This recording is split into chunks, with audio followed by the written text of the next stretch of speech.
Today we're going to test some powder.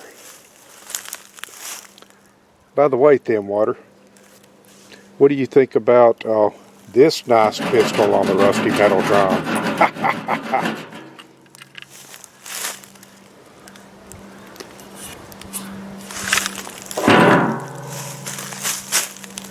So anyway, there we go. That's more like it.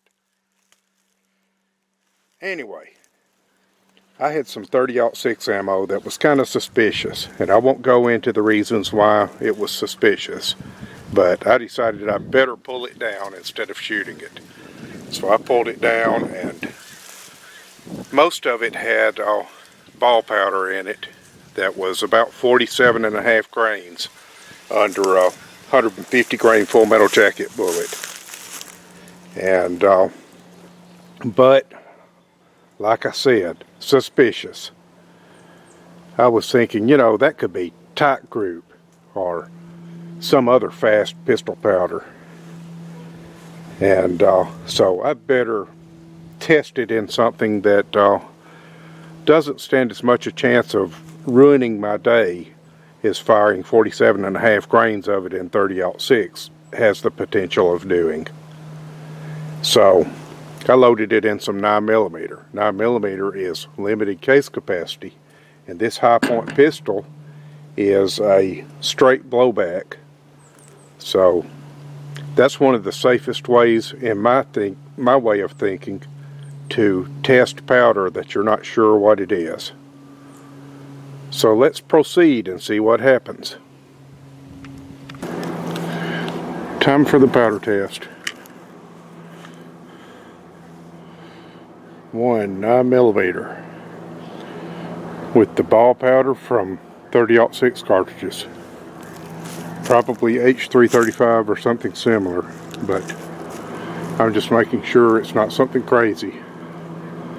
I didn't even weigh the charge.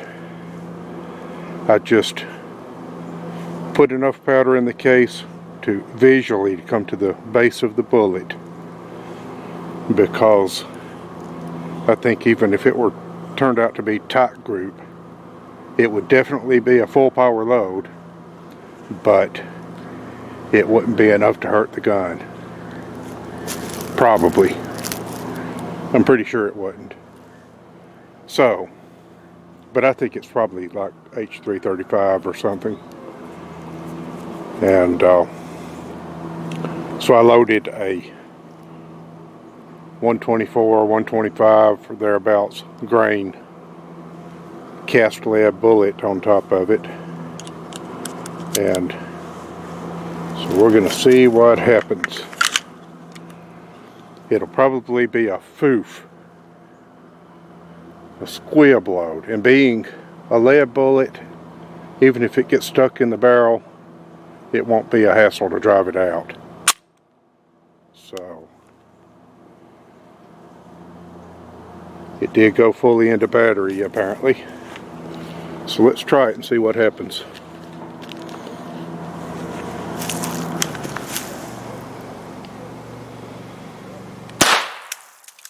Yep. Yeah, that's rifle powder. Sure enough. I'm amazed that it ejected the brass. But it did. It ejected the case and dropped it right here. Right there.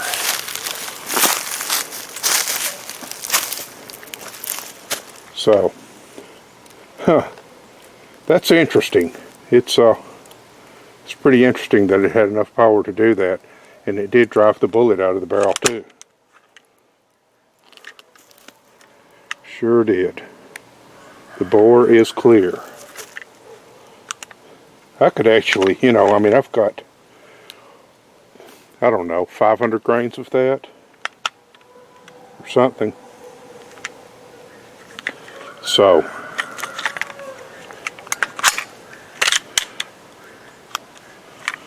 I could actually load those in 9mm or even 38 special or whatever. Actually, I could load it in 45 Colt. I've heard of people loading, there was one guy that was loading 870 or maybe, what's that stuff called, 572. Anyway, it was 20 millimeter Vulcan powder, and he was loading some in 45 Colt, which 45 Colt has a lot of space in the case, and he was loading a booster charge at the bottom of the case to get it started.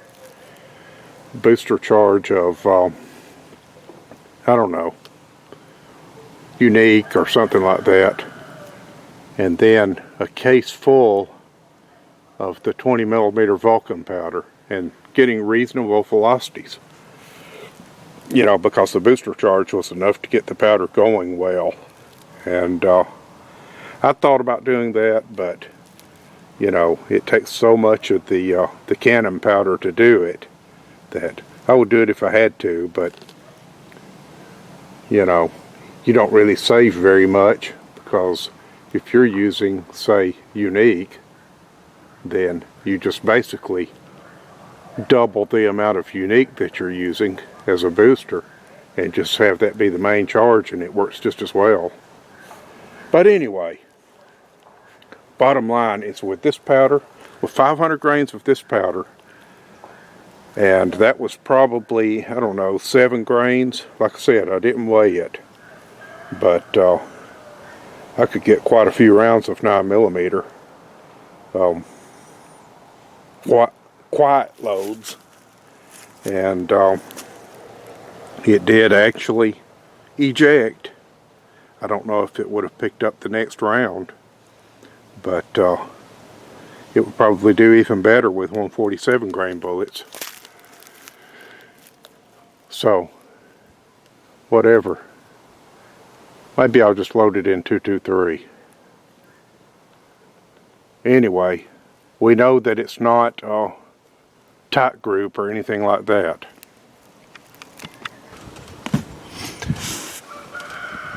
Okay, let's try a few more of these.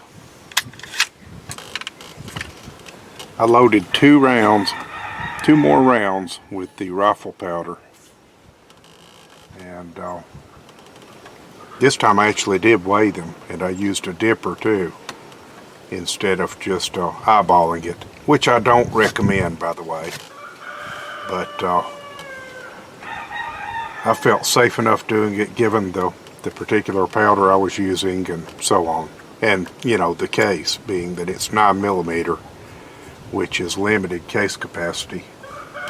But I decided to get a bit more data this time and test it a little more and compare it to a known powder. So I used a Lee 0.7 cc dipper, which came out at just about 10 grains. And I used the same dipper, and I used the same 124, 125 grain cast bullets as I did before. And everything else being the same, I also loaded 2 of them with H110.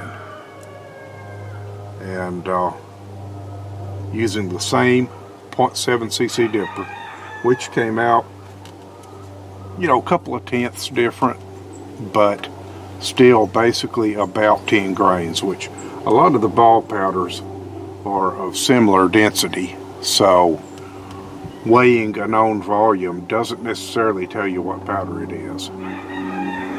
But what I'm going to do is just, like I said, fire 2 more with the rifle powder, alleged rifle powder anyway, which I'm pretty sure it actually is, and see if it picks up the next one from the magazine, and see if it goes back far enough to recock the striker, which I didn't notice if it did last time or not.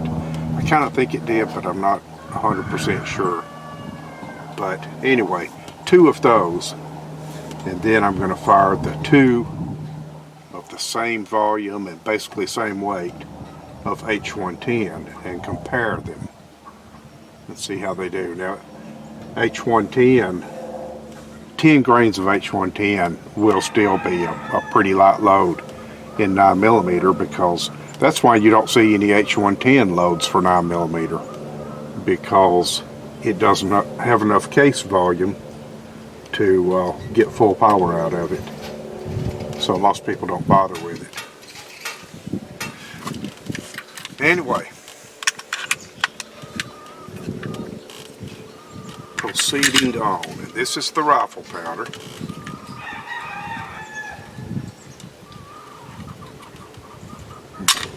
There we go.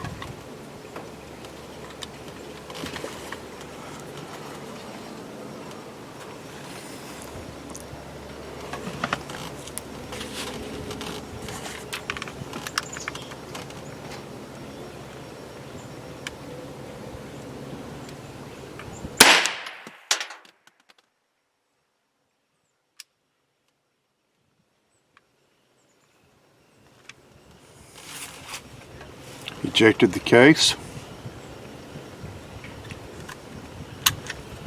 reset the striker, but it didn't feed. Okay.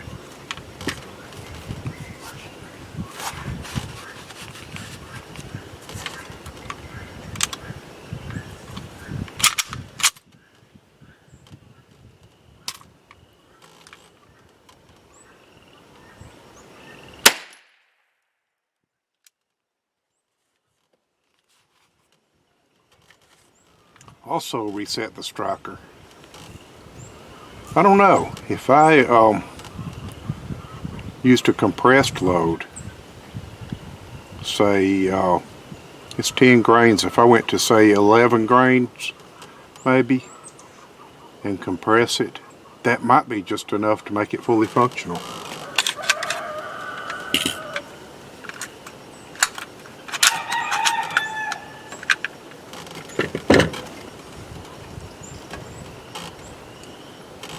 Alright,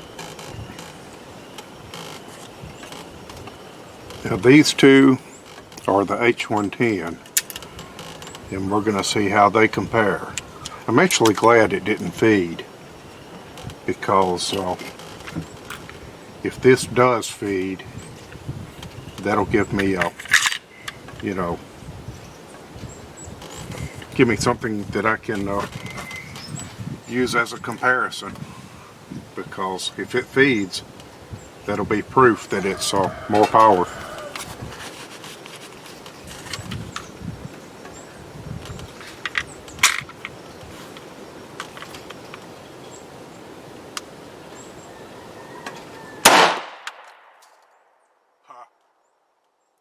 No question.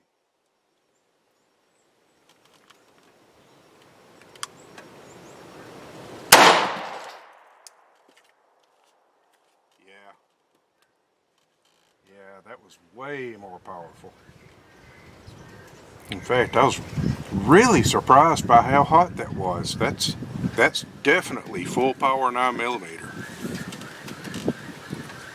I didn't expect H110 to be that powerful in the amount that you can fit in a 9mm case. But that's pretty good. Good to know. Alright, thanks for watching.